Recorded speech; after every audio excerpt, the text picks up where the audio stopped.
shorty, what your name is? Do you have a man who you came with? That's what's up. All right, we ready to do the intro? Yeah. Right. Welcome back, y'all. Street Academy Podcast, where we keep one foot in the academy and one foot in the streets. We back and we back and we back and we back. And we here. Here. It's good to see y'all. Tuesday, isn't it? Well, it's Tuesday. I don't know when it's gonna come up, but it's Tuesday right now. I'm loving this Duval alien copying off of the ATL. I kind of love it, kind of don't. I don't know how I feel. You know what I'm talking about? I know, right? And I mean, we get it from y'all, the ATL is. So Of course. kind of took it a little bit. But my homeboy, actually, this is thing. He down there in Duval, Jacksonville, Florida. Bang on. That's nice. Yeah. And so I saw it and I was like, bro, I gotta get one of these. Absolutely. I have never seen anyone rep Duval and Jacksonville as hard as you. My goodness. Everybody down there is it's the exact same way. I'm not special at all. I guarantee you go to any club, anywhere in Florida, anywhere in the South. If Jacksonville, you're gonna hear Duval from something, you're gonna hear about 3 niggas. Just like 100. Oh, this Duval alien. Speaking of AT alien, I've seen the Outcast mural in Little 5 Points. Yes. It's beautiful. I have not seen the Outcast mural. You haven't? It's beautiful. I finally saw it this weekend. Oh my goodness. It's just beautiful. You got to go check it out. It's behind, for me, I couldn't find where it was for the longest, but now it's actually on Google Maps. So you can actually find it. You look on Google Maps and you just kind of like zoom into Little 5 Points and it'll be like Outcast mural. And it's basically behind the post office that's over there, in that shoe store. So if you just go down this little parking lot, it's like boom right there. So like there's a parking lot, like a driveway right before the post office. If you drive down there, it'll be to the left. Totally worth going down there. It's just like when you see it, it's just like, yes. Yo, you gotta get a picture. Please tell me you got a picture, Amber. Huh? Tell me you got a picture. Oh yeah, I did get a picture, but I'm gonna have to get another one because I didn't like how I looked at it. But you know what? Right here, right now, because I was like, I have to get it my first time. Dang it. Let's see. Did I? Oh, I cut it off. Cena says she loves your hair, Amber. Huh? So Cena says she loves your hair. Thank you, girl. It is super cute. I'm loving it. This is very new. It's giving real Whitney Houston first album. Yes. Giving I want to dance with somebody. Right. I want to feel a heat with somebody. Right. It's giving me Apollonia. You know what I'm saying? And in a minute, it's gonna get about 70. Because let me tell you, it just keeps turning to an afro. I'm gonna just see where it goes. I'm gonna see where it takes me, and I'm gonna ride with the character. I'm gonna become whoever this thing is. You're gonna be, you're gonna be Apollonia one. Yes. You're gonna be Nina Simone. Damn. Look at you. That's my ridiculous face. That wasn't a good enough face. I was like, yeah. Man, I love me some Outcast. I think I did it just a little pinch too hard, so I need to go back. I think the spirit of Outcast and the alien just got into me, so I went a little crazy on the lip. I love it. Yeah, you got to get one that you want to post. You got to post that though. Oh yeah, I'm gonna post it and then that's it. No, I'm not changing anything. Facebook cover photos stay 15 years at this point. I'm gonna just change it on Facebook. It'll never change again. Yeah. That's it. I'm done. I'm satisfied. Did I ever tell y'all I met Andre 3000? Where? I got a whole picture with him. It's way down in my Facebook, but I posted it. It was like back in 2015 or 2016. Where did you meet him? Holding my pearls. So I was out with a friend. And we went to this, we was riding around and they said, yo, I know this health food spot off Auburn Avenue. It was like way deep off in Auburn Avenue. And it was like, and so they was like, yo, you should also see this. I told y'all, yeah, I remember seeing it on another episode, but I can't remember if I did. But they was like, yo, we should go over there and get like a smoothie or something. So I was like, all right, cool. So we rode over there and he walked in like, And somebody, and I was like, dog, he looked like, and then I heard somebody say, somebody said, oh, hey, Andre, what's up? And he was like, hey, he said, can I get a da-da-da-da-da? And so he ordered whatever he ordered and then walked back out. And I was like, this nigga just ordered some food. And he was in a regular like shirt, some like jean shorts, Yeah. like real extra regular. Like he not a millionaire. Like a millionaire ain't just walk past me. You know what I'm saying? Yeah. And so of course I said something to him, Florida, and he was like, sweet South. So I told him I had just went to the Outcast concert because it was like a year after Outcast had that big 20-year concert. So yeah, I remember that. And he was like, oh, what day did you go? And I said, I went on Sunday, and like with you and Erica and Bun B and all. He was like, oh yeah, that was my favorite day. And I was like, man, that joint was so crazy, bro. And he was like, yeah. And then I was like, well, thank you for the picture, blah. He was like, yeah, no problem. And then just left. And then he stayed there and was talking for like another hour. And then I was on the other side. And yeah. And then I was on the other side. And everybody says that he's like real regular, just like real down to earth. Like one of my friends saw him in like Kroger once. It was like Kroger or Publix or something, just getting his, I don't know, salad or something. I don't know. I need to be at all the healthy food places in Atlanta because my foods. And she said she ran up to him and was like, my sister loves you. She was like, I have to get a picture with you. My sister absolutely loves you. And she got a picture. She was like, he was just the sweetest guy ever. And he hugged her. He like hugged her like tight, like a person who really loves people, man. Andre 3000, let me say it right now. If you're out there, which I know you are, if you ever come across this, I love you, man. I thought he was either. And we need to do a track together. Real short. Because he's taller than Big Boy, and I'm taller than Andre 3000. Really? Yeah. Yeah. He looks tall. He looks. He got tall energy, just like me. I got tall energy. When people meet me, they'll be like, "Are you're not like 5'9", something like 5'? So I'm like, I'm not. I'm just 5'5", but I got that 5'9" energy. I do though. They be like, "Oh, it's like it's tall." It's just I seen some people say that. Not everybody, but people who do have for sure. Tall. Yeah. When I got here, people said that they thought that I was taller because I'd done everything on Zoom leading up to it. So I was like, you got that 6-footer energy, Jackie. You got do I? You just be wanting to. I'm just like, you gotta be like some. I don't think Jackie gives big energy, but she's very, very confident though. So really, yeah, like I feel like Amber, you give the energy of when you in a room, people know you in the room because you give that. Jackie doesn't give that, but she gives, if you're just looking at her on like a television or you're looking at her giving a speech or a Zoom or something like that, you're like, oh, she know what she's talking about. Like she's on it. And then you see her, you like, Jackie, that's you. Is that you, Jackie? I do not know where that spirit comes from because in my mind, when I'm doing all those things, I'm like, oh, I don't know what I'm talking about. I hope I don't mess up. I hope nobody knows. I've seen you be in a room and you like controlling the room. Okay, this person here, you here, boom, boom, boom. Like I remember when I used to see you doing your posse thing. Oh yeah. I used to see you just handling rooms, handling people, handling city leaders and everything. You know what I'm saying? People with money, people who funding whatever it is you're doing, and you just like, yeah, you gonna do what I say, or this maybe it's that Napoleon complex that they say about short people. Those short people have to be bossing everybody around. Yeah. So that's what's up, man. We here. Let's go to what the topic is for the day. Man, we're speaking about Andre 3000 and other people who are influencing us, famous people, famous Black people.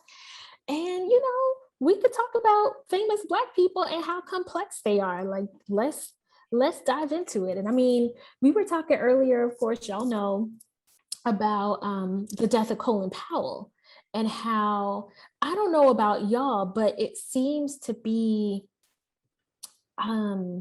very complicated in how people are receiving it. First of all, not a lot of people know what Colin Powell did, and I'm not even going to pretend like I know all the ins and outs of what he did, but I know that he was one of the what do you call them? Like one of the senior leaders in the Bush administration, the cabinet members. Yes, he was one of the cabinet members, and so he made just like a very big political impact. I want to say, was he the first Secretary of State? I feel like he was a Secretary of Yeah, he was the State. first Was he? US Secretary of State. Yeah. Okay, I thought that he was like the leader of the military, but maybe I was wrong about that. He was that too. Okay, then. So, so he accomplished this first status. But then when we look back at his legacy and the impact that the Bush administration had and where the Republican Party is today, it's complicated as far as like, do we celebrate Black first and Black accomplishment, like despite everything? Or do we like think about it with some nuance and like, where's the line between accomplishment and progress for Black people? So, I mean, we could go off the Georgia Dome with that. What do y'all think initially about how we think about Black accomplishment and Black achievement? Well, I'll start off by saying that I've grown to appreciate the whole Black first thing. At first, of course, growing up, the first Black this, the first Black that, and you're learning that in elementary and middle school and all of that, and you're excited, and then as you get older, well, for me, as I got older and got more into kind of like the Afrocentric Black nationalist kind of mentality, then I started to say, well, number one, these aren't the first, because there was a whole history of Africa, a whole history of leadership, thousands and thousands of years before white folks was even really on the scene from a power standpoint. And we've been doing this. So these aren't the first. These are the first in modern day, in these modern day times. And then I started looking at it as a way that white folks use to help make themselves feel good. Like, look at what we've done and look at what we're accomplishing, and look at how we're moving towards equality. And so I started kind of looking at that as more of a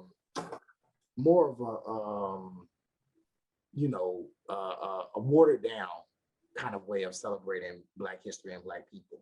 And now I've kind of come to somewhere in the middle where I'm still not all excited and hype about the first Black person to do this or the first woman to do this, because it shouldn't even take this long. Like, we should not be still celebrating first in 2021, number one. Right. And then number two, I'm still not excited or happy or wanting to give white people credit for these little crumbs of these firsts. Not to mention, oftentimes the first people to be in these positions, like Brother Malcolm said, are usually people that white folks have vetted and they feel comfortable with, and they're going to say and do things that may give Black people some kind of, some kind of hope, but essentially it's not going to really put them in a position of real revolution and real change and present real equality that's going to completely dismantle this white supremacist or white dominant system that we live under. So I'm kind of like, yeah, but I can still appreciate it, because without those first still have to open doors, even if it is for the revolutionaries, even if it is for those that, those grassroots organizers and stuff, you still need those first to kind of open doors and open up opportunities and even provide financial resources. So I still think it's necessary. There's something about what you said, John, in terms of like the progression, I think, in our lifetime of going from being young and thinking about the thinking about the first and how that was like toted up as like this big accomplishment to like us being in a place, I think individually and socially, where those firsts aren't really like we don't hold a lot of value in them. It made me realize that like our parents were folks who were coming out of like segregation, like our parents might have gone to segregated schools depending on what year they started going to school and whatnot. Mm-hmm. So think about like when we were born, like during the 80s or whatever, that point in time, we were just like 20 years past, well, I guess that was like 30 years past like desegregation. Mm-hmm.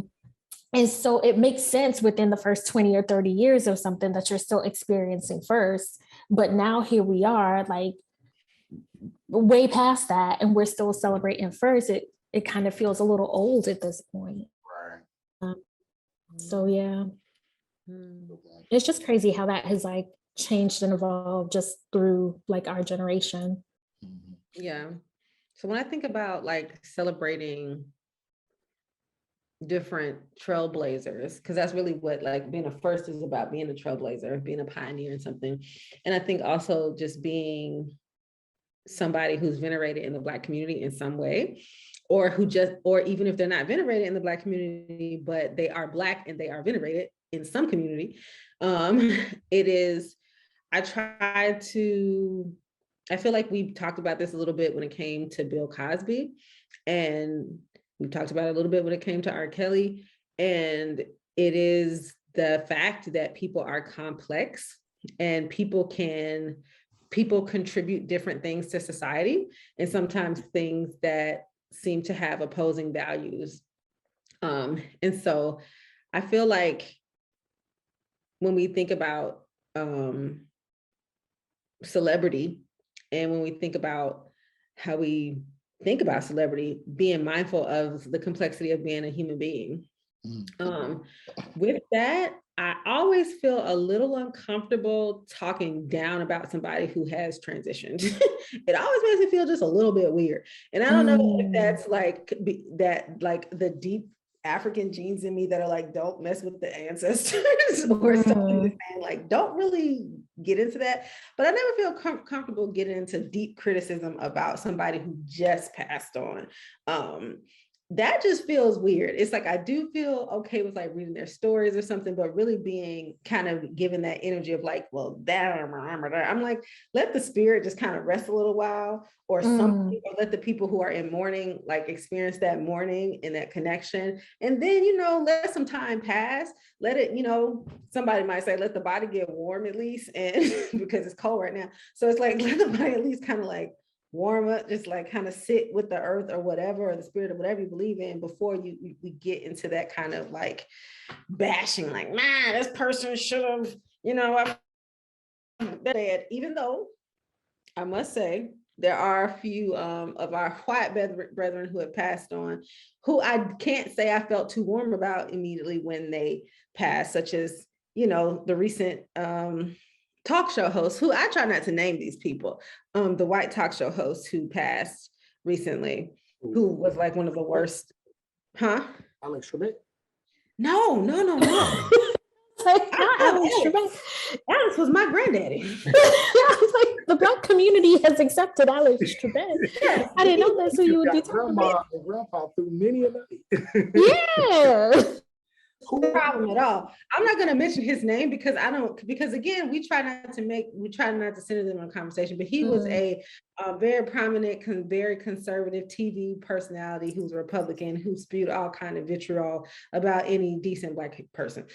So y'all know who it is, and I'll put it in the oh wait, was he on the radio? Was he the radio host? Okay, I know who you're talking about. Yeah, I just try not to really say their names because hashtag don't say it. We can make that. But anyway, I can say that, there's a part of me that was like, one less sounds horrible. That is horrible. That is horrible. I own that. That's horrible. So I do want to say, like, let people rest for a little while before I start talking against them. I do feel weird when people immediately, when somebody passes away who they did not agree with, they're just like, well, you know what? I do agree with you on that. And I remember getting into it with a friend, and we got into it pretty heavy over Kobe Bryant. Oh, juice. Tell us. I remember getting into it with a friend over Kobe Bryant, because I'm like, when Kobe Bryant passed, and then all of that started coming out, and this and that and that.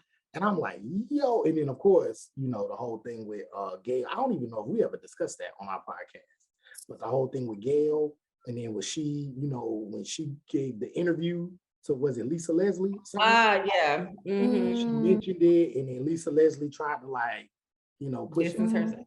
And I remember, I'm still upset with Gail over that. And then of course, then Snoop Dogg called her out of her name, and then he had to apologize, but then I felt like Gail should apologize, and then that, that got into it was a whole hoopla. That definitely brought some schism in the Black community, because people disagree with Gail. A lot of people agree with Gail. A lot of people was like, well, let Kobe kind of, let's have a funeral first at least before we start up stuff. So yeah, I and then it's interesting because I felt that way about Kobe, but I didn't necessarily feel that way about Colin Powell. So I recognize the bias there. You know what I'm saying? Wait, you felt that way about Kobe, but not what? I didn't feel that way about Colin Powell, in that I felt like, it was still okay for me to criticize some of the things that he said that I didn't agree with, even though he just died like 2 days ago, So I also recognize my bias in that. You know what I'm saying? I mean, I think with that, you probably grew up doing, Kobe, not, and you weren't Colin, that wasn't what you were doing. So I get it.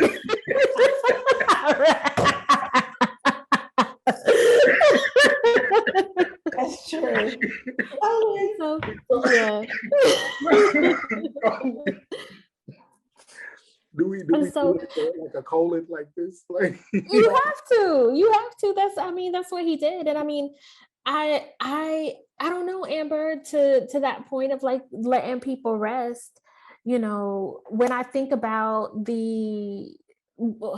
every governmental administration that we've had is capitalist, imperialist, colonizing force. And so we here in the country are privileged to not see the destruction that they wield in different parts of the world. This is true. Like firsthand. But I get why people in other places might, the same way that like when we get news from dictators from other places that we're like, oh well, they're not, harming their country anymore, that there are probably people who feel the same way. But I think that brings us to like the yes or no question, which I don't know how much room we have for yes and no in this discussion. I'd be curious to hear how y'all feel about that. But do all Black accomplishments matter?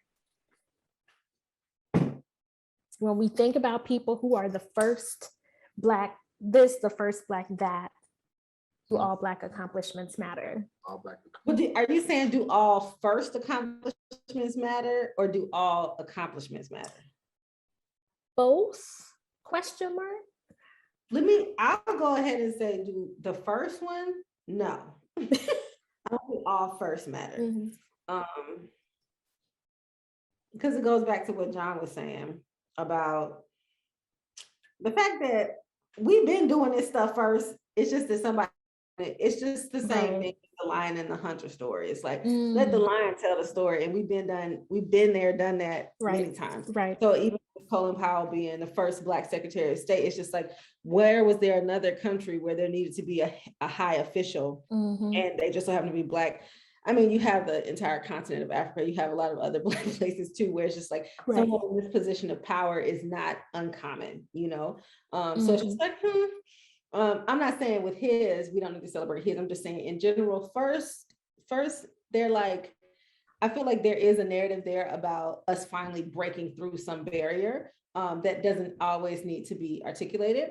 so then if I say do all accomplishments matter, because it's like if you say that all first accomplishments don't matter, then you automatically have to say all Black accomplishments don't matter, because That's how I feel.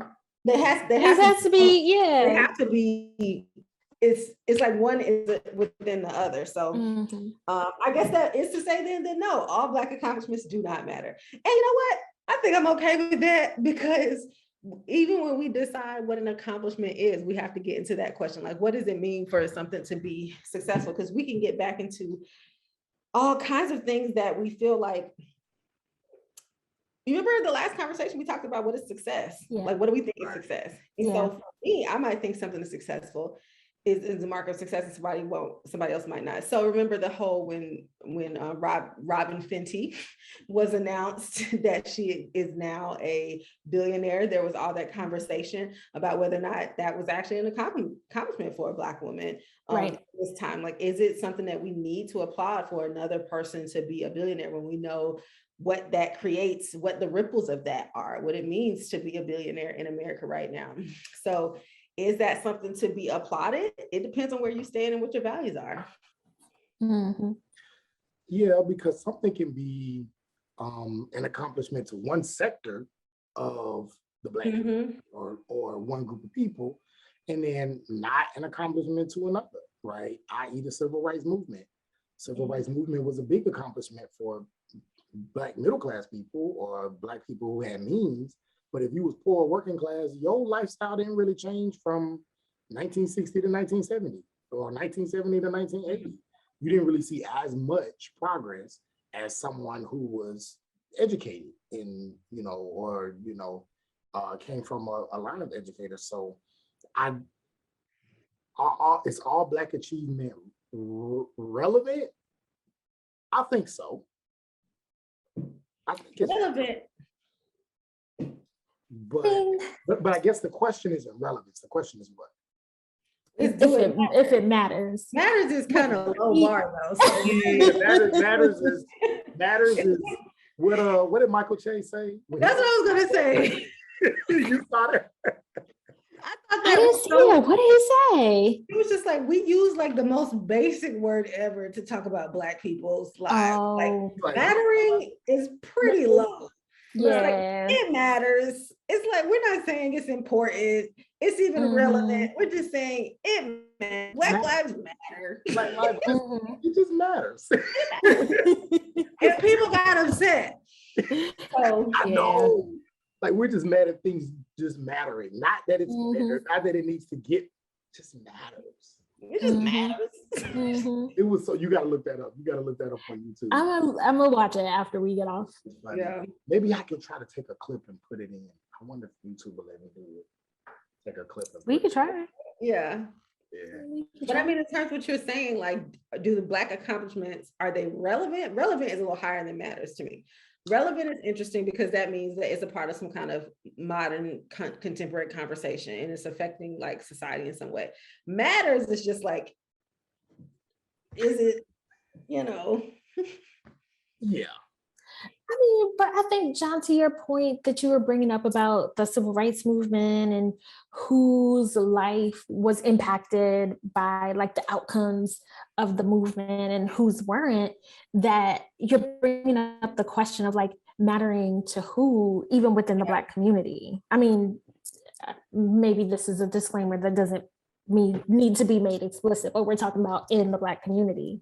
And so if we're talking about accomplishments, then it seems to me that we're saying that if it matters for some Black people, but does it matter for all Black people, then how much do we count that mattering? Yeah, that's true. Because Black people, we always say Black people are not a monolith, we're also that. So that, and we're kind of going in between, I guess, topics a little bit, but it's fine.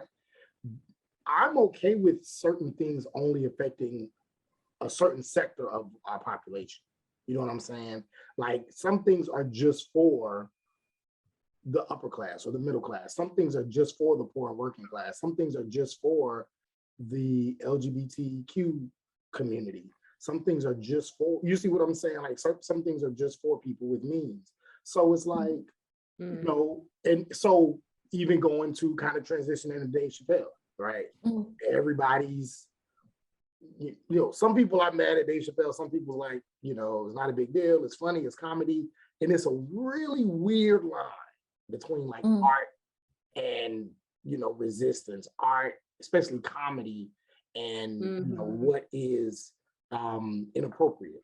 And although I'm not a part of the LGBTQ community, who am I to say that any advancement within their community that affects particularly Black people, like who am I to say that that doesn't matter or that's not relevant? You know what I'm saying? Like I feel like any type of advancement, I'm okay with, even if I'm not a part of that particular sector.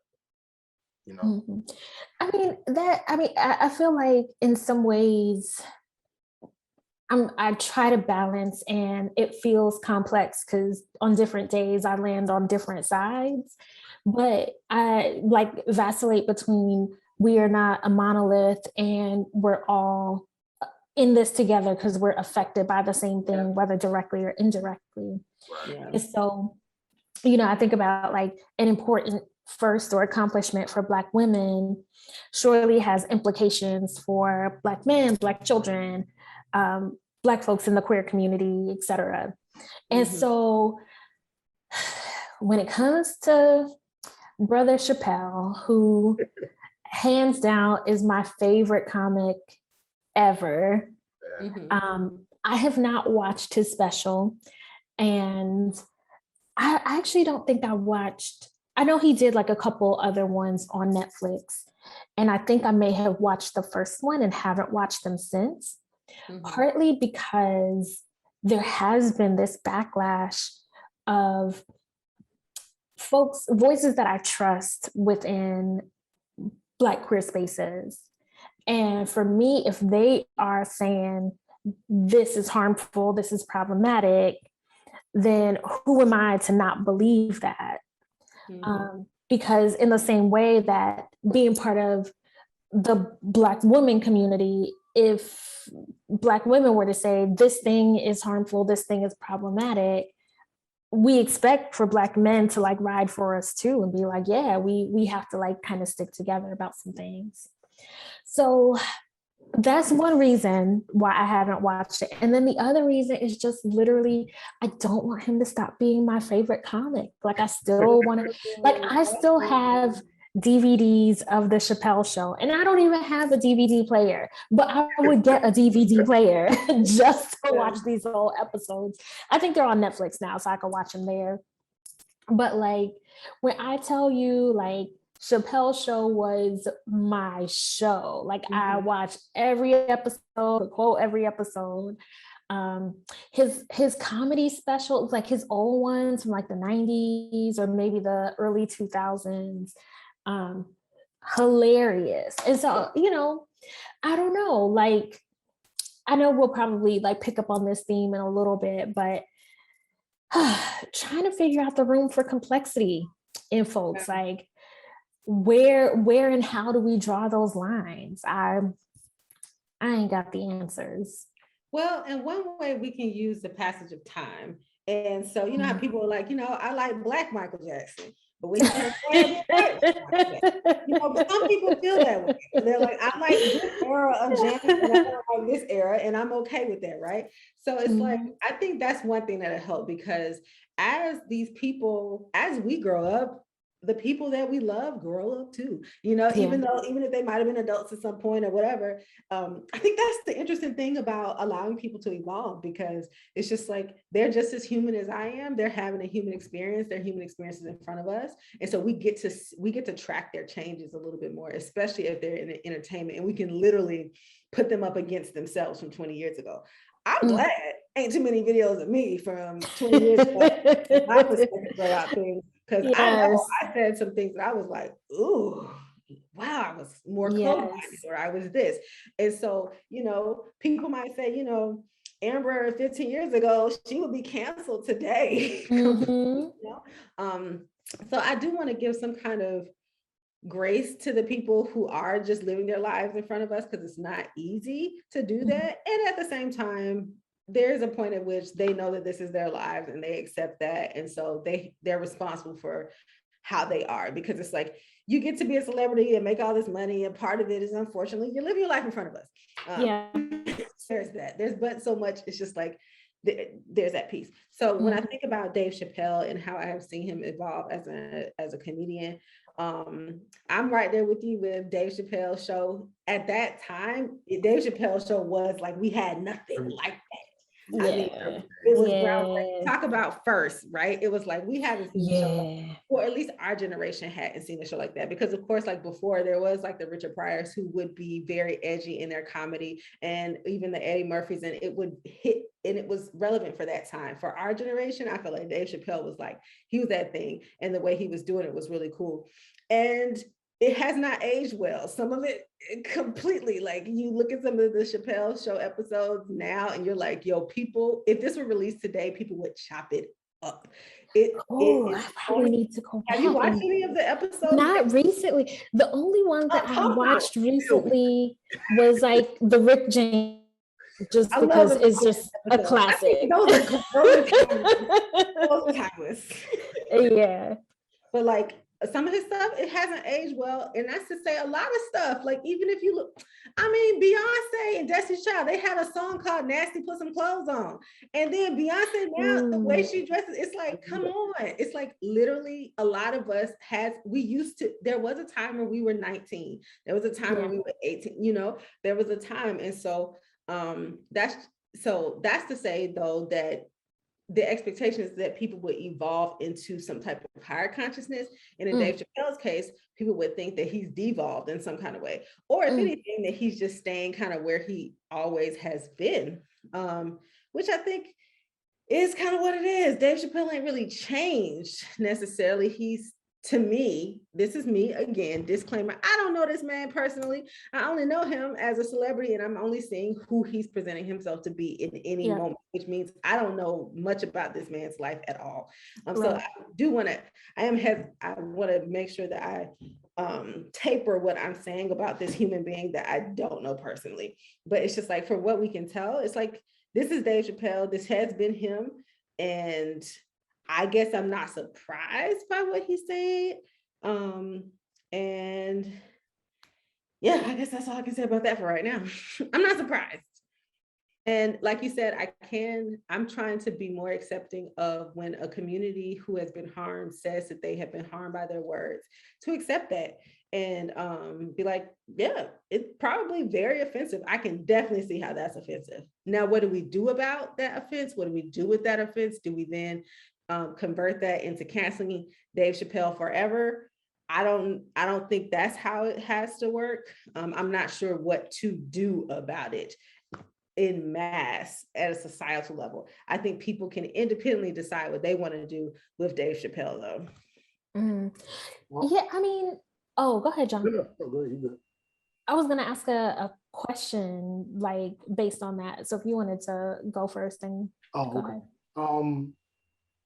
So I guess I feel like with Dave Chappelle, it's about intent for me, especially when it comes to art. And I know one of the things that, where we disagreed, I know we always go back to the J. Cole No Name conversation where, we was on separate sides, but I have a soft spot for hip hop. I have a soft spot for comedians. And so I know that's kind of my bias where I kind of give a little bit more leeway to people who may push the envelope, because I'm a fan of both genres or both works of art. And also, it's not easy. And the purpose of comedy is to bring up tough conversations and to say how people really feel. But when you do it in a way that's funny, then it softens the palate so that it's easily digestible. So that's the beautiful thing about comedy, is that if you say some of the things he said, but it's not funny, it's just said, then yeah, it's gonna come off offensive. But if you know how to put it in a joke, if you know how to put it in a story, if you know how to put it in a punchline, and then deliver that same message, then it eases everybody's defense mechanisms, and now people can kind of hear each other a little bit more. So it was the same way with the Black Lives Matter joke Michael Che just said, or we were just talking about with Michael Che. You could have a pro-conservative Republican Trump supporter listen to that joke and laugh and be like, damn, he kind of got a point. Like, all they saying is it just matters. You know what I'm saying? Wherein when they're seeing Black Lives Matter, they're like, look at those niggers, and they're trying to take over our country. But you hear a joke and it lessens your defenses. You know what I'm saying? A little bit. So that's why I think comedians are some of the most powerful people in the world. And so I really admire that art form. So and I agree with both of you, with Dave Chappelle being, if not the greatest, one of the greatest to ever do it. I always feel like his intent for doing it is not to be offensive, or it's not to hurt people. I think his intent is to, number one, and he'll tell you this, his first community for him is the comedy community. That's where his identity is, he feels accepted. Those are his people, probably very close to how he feels about the Black community. He feels about the comedy community, and he wants to protect the comedy community. He wants to protect this art form so that it's not watered down just because a few people on Twitter or Instagram or wherever don't like something or are sensitive. And he's kind of like, but it's something beautiful about this art form, and it is this art form that's helping us push conversations and culture forward. And so I think what he intended to do with that, and I did watch the whole thing, and what he intended to do with that was to speak for his community, speak for the comedy community, and speak directly to the LGBTQ community. And he told a bunch of other jokes about a bunch of other stuff too. He talked about the feminist movement, the Me Too movement, all of that. So I feel like what Dave Chappelle was doing, and his intent was good. He did say some jokes that kind of made me a little uncomfortable as well. It was only a few of them that made me uncomfortable. But again, at the same time, that's what comedy does. And the trick is that for a comedian, in order for you to be able to do it and do it successfully, your joke got to be funny. So if it's not funny, then I think that's the weird thing between it being offensive and it being acceptable, is how good you can deliver it. So, and I'm gonna be honest, I think I said this before on the podcast. If I did, and I know I've said it to people before, and I'm ashamed to admit that I was listening to one of my favorite white comedians recently. Favorite white comedian? Neil Brennan, one of the best. Who? Neil Brennan. Oh, wasn't he like with the Chappelle show? Wasn't he? The writer. Oh, him, yeah. Mm-hmm. He told a joke. I think it's on a comedy special. You can look it up. It's on Netflix, called Three Mics, I believe. Yeah, I watched. Yeah, I saw that. I think it's either on that one, or he has another special called Black People and Women or something like that. But anyway, he says the N-word, right? And hard R. No, does he say hard R or A? It doesn't matter. He says the N-word a couple of times, right? But the way he does it, I'm not going to even lie to you. I laughed. I was in my car and I was cracking up. And you know me, I don't let that kind of stuff go for no white person in ever. But the way he set it up, the way he framed it, it was a story. And he didn't say it like, you niggers, obviously. He didn't say it like that. But he said it in a way that he knew it was going to get, it was going to make people pause. But the way he delivered it was so well done. I was like, I haven't canceled him. I still listen to him. I still like him. I still follow him. I still listen to his podcast. Because the intent was to push a conversation forward. The intent was something other than, negative.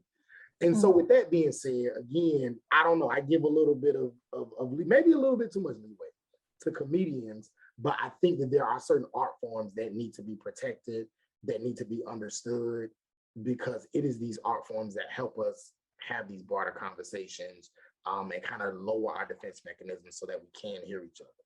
So.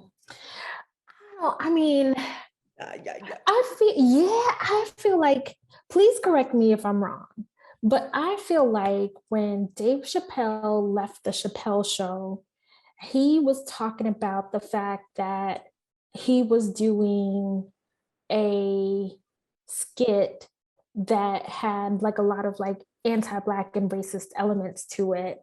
And he noticed that white people were laughing, but it didn't feel like they were laughing with him. Mm-hmm. They were laughing at him. Um, and I totally could be misremembering, but I feel like that was like an element to it. And I feel like that stuck with me because I'm like, when it comes to comedy, there are people who are not going to find certain topics funny. You know, I could think about like if a comic made a joke about like rape, and there were people who were finding it funny. If this was the best delivery ever, I could see myself being like, I don't find this funny, you know? Or yeah, like there are just some topics that I'm just like, ooh, I don't know.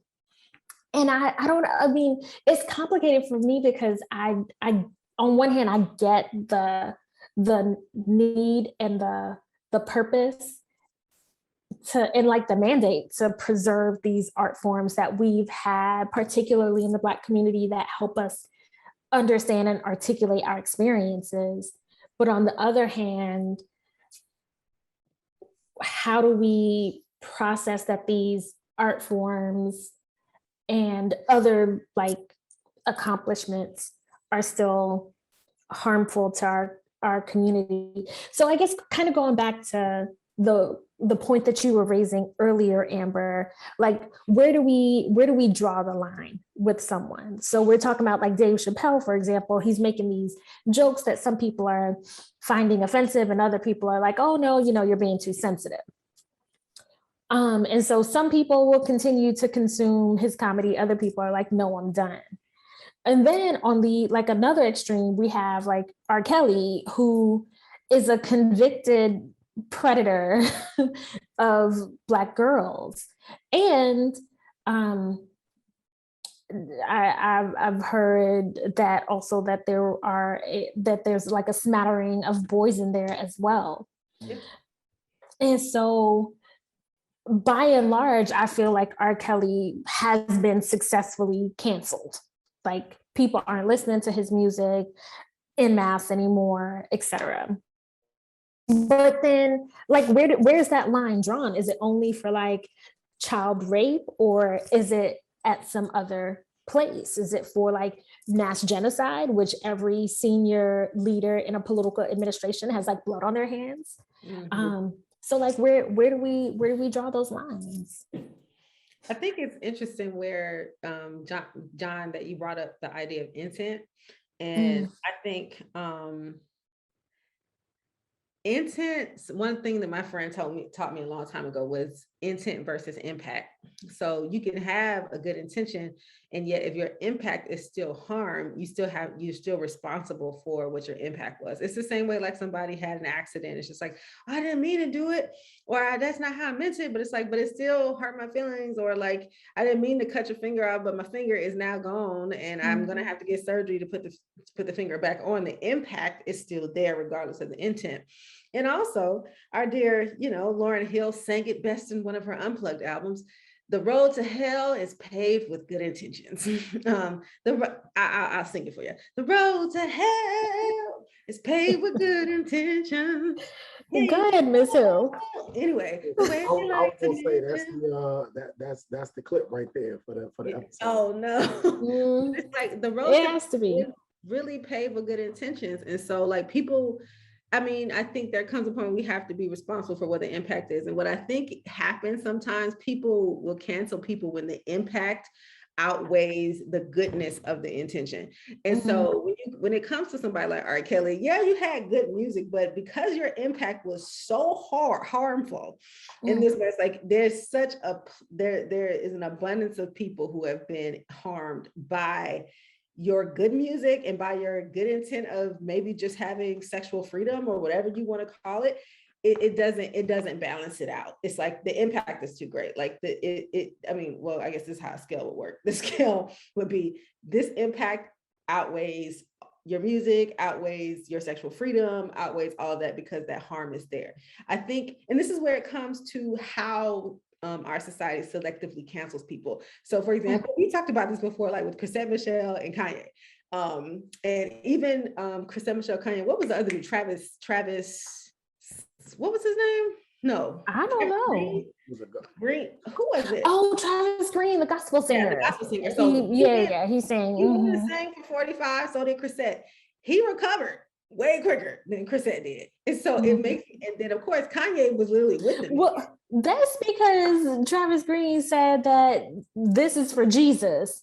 And if there's one thing that Black people are not gonna mess with, it's Jesus. Yeah. That's true too. And that's a point. But I think Chrisette also said like she felt called to, like, this was a way that she could minister to people and stuff too. It's just that, and then of course let's just go back to Kanye. Kanye was in the office with the man wearing the MAGA hat. You know, you would think Black people would have been like, no. But it's also about what they have, what people consider they have contributed to culture or to people, right? So it's like, yeah, that that optic was terrible, but your music kind of like, your music was really strong and it's there and everything else is important. So I feel like that's what kind of happens sometimes, because it's like what Kanye has given to Black music, or what Travis Green gave that song, You Made a Way. Like Black Christians are not ever giving up that song. You made a way. Don't that is not going nowhere. Chrisette Michele, there is not a collective song that many Black people can sing Chrisette Michele. Listen, don't tell me about that. I was so sad when Chrisette Michele got up there. I was so sad when she got up there and had to be canceled. And of course I had to, be a part of the cancellation community just on GP. But she was my favorite. And when I tell you, yes, when I tell you, I love her because when she was new, I went to like one of her concerts. You know, when people are still like up and coming, like it's pretty easy to get like tickets to their concert. They might be like $15, $20, whatever. And I went to her concert and I left her concert and I was like, I want to throw away all of her music because it sounds bad recorded compared to how she sounds live. Oh wow. Yes. I've seen her live too. And I haven't seen her live. Yeah, you're absolutely right. I love to see her. Yeah. And I feel for her because I feel for the way she got canceled. That's me too. There's something about this boundary that I think on a societal level we don't make explicit, but I feel like there's something there about contribution. It's like when the intent outweighs the impact, where it's like, yo, we really can see that this is not what you intended. So I don't fit. It's like the harm is harm, but we feel like maybe it's not so bad. But if it's like the harm is like, yo, this is too much, or like there's such a direct connection, I feel like people are less forgiving. I don't know. With Chappelle, I agree with everything y'all are saying. I also think we need to think about visibility as well. So that's another piece that I think is important when we're talking about what in addition to impact. So while even thinking about R. Kelly, yes, R. Kelly had this big impact. I Believe I Can Fly, World's Greatest, Step in the Name of Love. He had this huge impact. We all knew what he did. Even when Chappelle Show came out, Piss on You. Everybody knows that episode. Everybody, we all laughed at that. Yeah. We all knew that he did what he did. When he got arrested in like 2001, 2002, a lot of us was still listening to R. Kelly music, even though we knew he pissed on that. Ignition, fresh out the kitchen. Everybody loved Ignition, even through it all, through the whole court case and everything. Even from 2001, 2002, all the way to, I think I stopped listening to him around 2010. It was when I was like, I can't listen to this nigga no more. But a lot of people still listen to him because to hear about what somebody is doing and to know what somebody is doing is different from seeing it. And when Surviving R. Kelly came out, and Yep. you actually saw them women, you Yeah. saw them women, and they told their stories, and they went in detail, and you saw how much he had messed up them women's lives. Yeah. That's when people was like, I'm done. That's very true. Visibility is so important. That's true. I mean, even historically, people up north knew about slavery. They knew that slavery was wrong, but not until Uncle Tom's Cabin came out, and people was like, damn, they treating the people like that. That's when it raises the consciousness. Civil rights movement. People knew Black folks was getting lynched and all that, but it's an idea. Not until you actually look on TV and you seeing Black people getting sprayed with water hoses and bitten by dogs, and these people is protesting peacefully. Now you got white people saying, yo, we got to do something. So what's going on? It's all about visibility. You got to create it so that people can see it directly, even if they know in their head something is happening. And so when we got visibility and you can't hide it no more, then that's when everybody was like, mute R. Kelly, cancel R. Kelly, and now he back for a long time. That's a great point. Yeah. But I mean, there was definitely momentum behind it, because I know for sure that I wasn't listening to R. Kelly by the time I moved back to Atlanta. And this was like before 2010. This was like around 2005, 2006, 2007. And so I think it might have been slow momentum, but there was definitely like momentum. By the time the docu-series came out, the Surviving R. Kelly series came out, like there were many people who were like, nah, I'm not with it anymore. So the series definitely expedited and raised the level of it for sure. But there was momentum going into it. So speaking of documentaries, speaking of books, speaking of shows, to end our episode for today, I know one of the things we wanted to talk about was some shows, a book, a documentary, something that we have watched or engaged with that has challenged our way of thinking, challenged our world. So, Tia, is there a book that you've read, a show that you watched, and or a documentary that you've seen that has challenged your way of thinking that you can share with our listeners that they may want to check out? Yeah, I know. I have one. For me, it was Pose. So that is the show with that highlights the LGBTQ community, specifically trans women, Black trans women mostly. And I actually intentionally watched it to challenge myself, because being raised in a traditional conservative Christian religion where homosexuality is not accepted at all, and homosexuality is spoken against, I felt like I needed to have a counter narrative, that I felt like I was hardened in some ways to the experiences and the plight of LGBTQ people, especially trans people, even more so, less LGBTQ, more so trans, because that was the one that I didn't understand enough, because I have more experience being around let's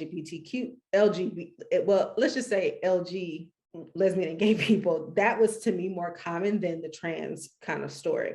And so for me, seeing the trans story was important, because one thing people say is like, if you really want to understand, like if you want to have some strong perspective about something, then you need to actually talk to the people who are in that community. Like you can't just be like, oh yeah, I think this is about trans rights and this, and it's just like, but you actually don't know anybody who is trans, so you don't know what the story is. And I think that's important, because I think it was definitely when Caitlyn Jenner won Women of the Year that I began to struggle more with trans women as an idea, and as like a reality. Let me say as a reality. And so I intentionally wanted to look at Pose to challenge myself. And honestly, it helped a whole lot. It helped humanize it helped humanize and complexify the experience of being trans in America and being Black and trans. That was really important for me to really see that story. And because I think I had previously oversimplified it in my head of just like, oh, this person just wants to be another gender and blah, blah, blah. But rather really thinking about like the nuance of the story and really seeing like what it means to grow up feeling like you're in the wrong body or whatever, like that was a really important, really important story for me. So that has helped me. That I would say that has been mine. That's such a good one. And I'm like sitting here struggling to come up with like one book, one documentary, one show, whatever. And Pose is such a good one because of all the things that you said. There's so much more to it than that. Like there's layers about like family interaction. There's layers about rejection as it comes from family. There's layers about HIV in there. Can I say one that really just was helpful for me? It was them showing the courage, that they had more courage than the people who they were interacting with a lot of times, because and like we have the courage to be, if we were born male and we feel like we're actually women, and we have the courage now to be who we really are. But a lot of times they get killed literally and criticized by the men or the people who can't have the courage to be who they actually are sexually. Because they like this, but they can't be it, or that they hide it, or they end up killing them. And that to me was really powerful. Just being like, you are the ones who have the courage to actually stand out, be yourself against all costs, against complete ostracism of your family, of society and everything. But the people, because these other people can't really be okay with who they are and their own sexual urges, they end up criticizing you and actually killing you. And a lot of times, and we've seen this, that it be just the ones, just the politicians, just the preachers, just the pastors or whoever who have these sexual desires, who come against them the hardest. So that to me was really revelatory. Yeah. So first of all, now I'm interested to watch it. I didn't think about watching it before, but now I'm interested now. Because I've seen it, I'm like, oh, okay, that looks interesting. I might check it out one day, but I never did. But now I'm a little bit more drawn to check it out. I think for me, just to say it quick, so because I know we got to wrap up, the documentary, I think that really challenged my worldview. Have y'all seen Explained on Netflix? I've seen some of them. It's like the series. The series, yeah. So it was a series on China, and it was talking about China and how China uses capitalism and communism, tactics as a way of maintaining their economic order. And I've always thought capitalism was always bad.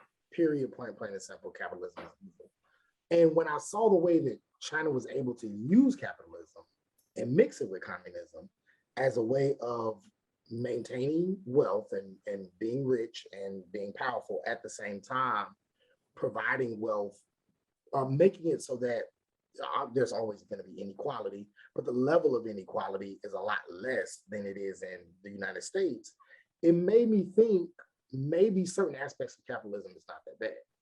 So yeah, so that was something that changed my worldview. There was also a book I read called With Reimagining Your Relationship with God. That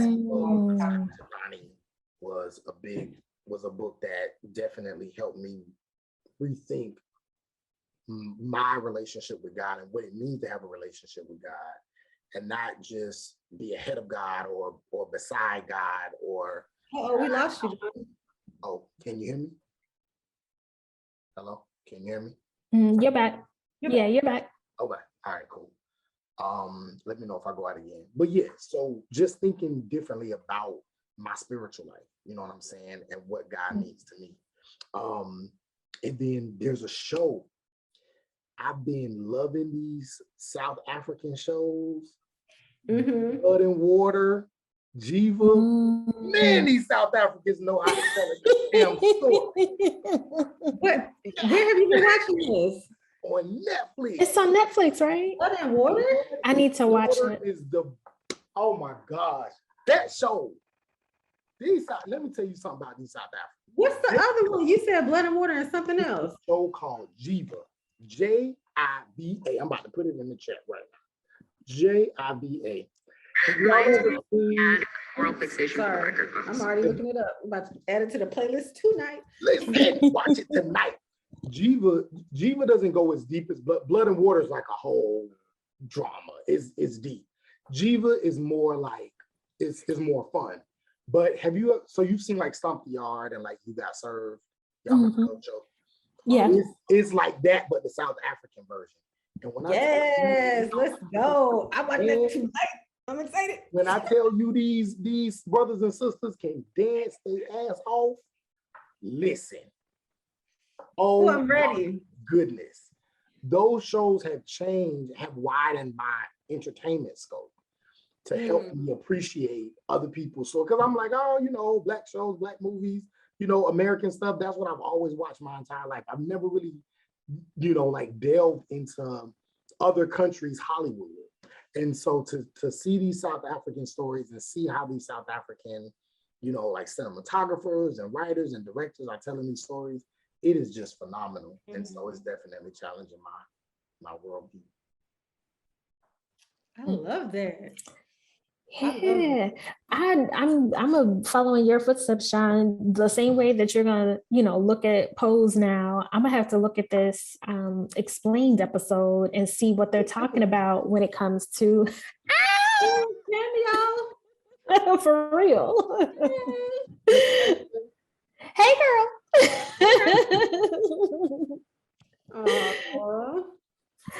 But I'm gonna have to look at this explained episode talking about capitalism in China.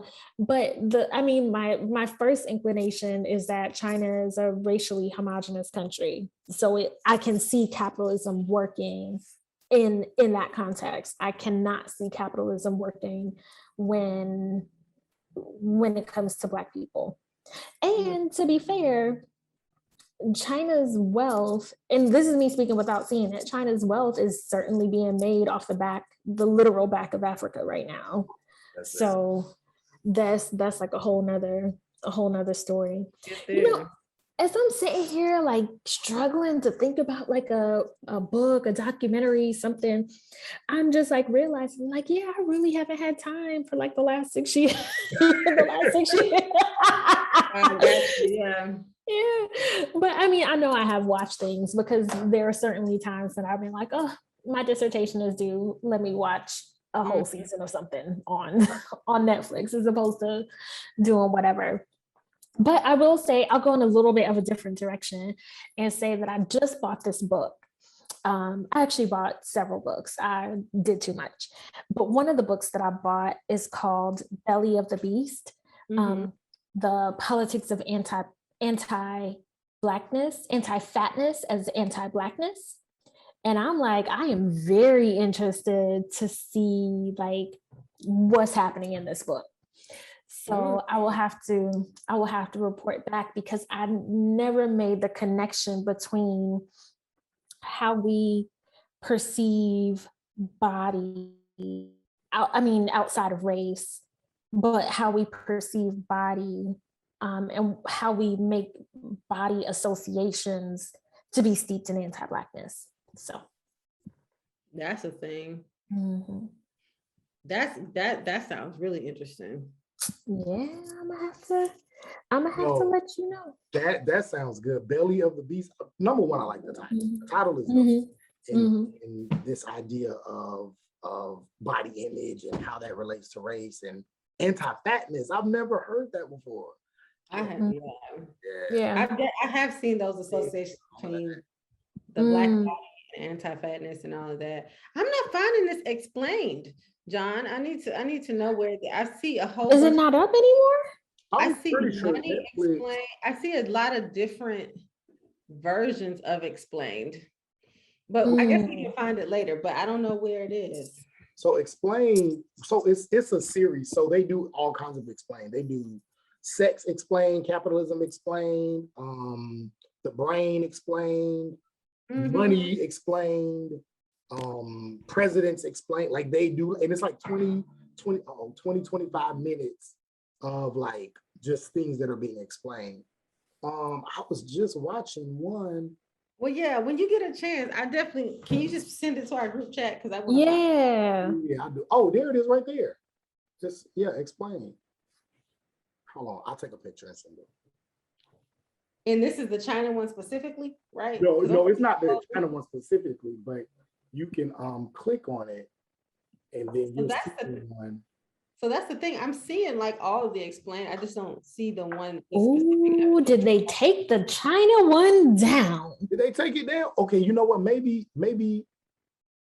it's not about season. It was in season 2. Let me see. Diamonds, beauty. The future of me, the next pandemic, pirates, coding, athleisure. Okay, I'm gonna have to find it.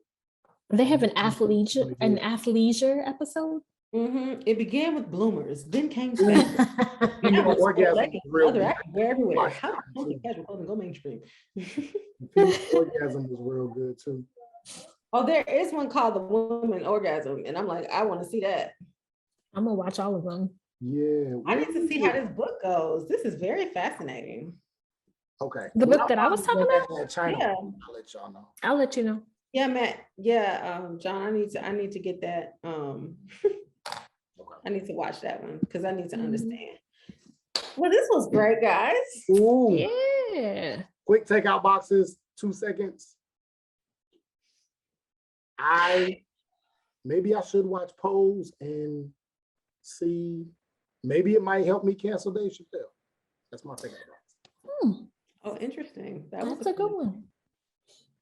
Mine is toward the end of when we were talking about Black accomplishment. You, Amber, made a point about contribution. And I think that kind of circles right on back as far as like, do Black accomplishments matter? It's like, do they contribute to the betterment of Black people?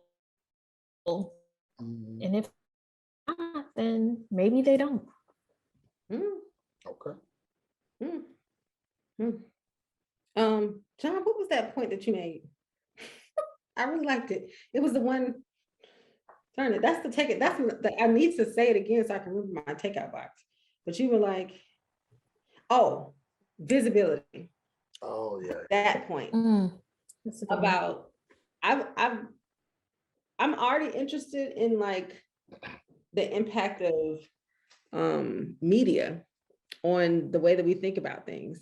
And that just kind of reinforces that, like how powerful media is and how powerful a campaign is, because that surviving R. Kelly, that was a campaign. They turned it into a campaign against R. Kelly, is what shifted the kind of like, I guess what you said, the public opinion about him in mass. Like that was like on a societal level, because I felt like early on, I had stopped listening to him a long time ago because I did my own research, and I was like, I just went on like this binge of just looking up all these articles about R. Kelly and all these women and things. And at that time, there was even not as much out there that I could find, but I had just gotten taken like it. And I was just like, oh my God, I can't believe that this is the story. This is crazy. And so at that point, I had kind of canceled him. And so then when the documentary came out, it was like, yeah, now everybody can kind of see it. But, you know, I still struggle with listening to Remix to Ignition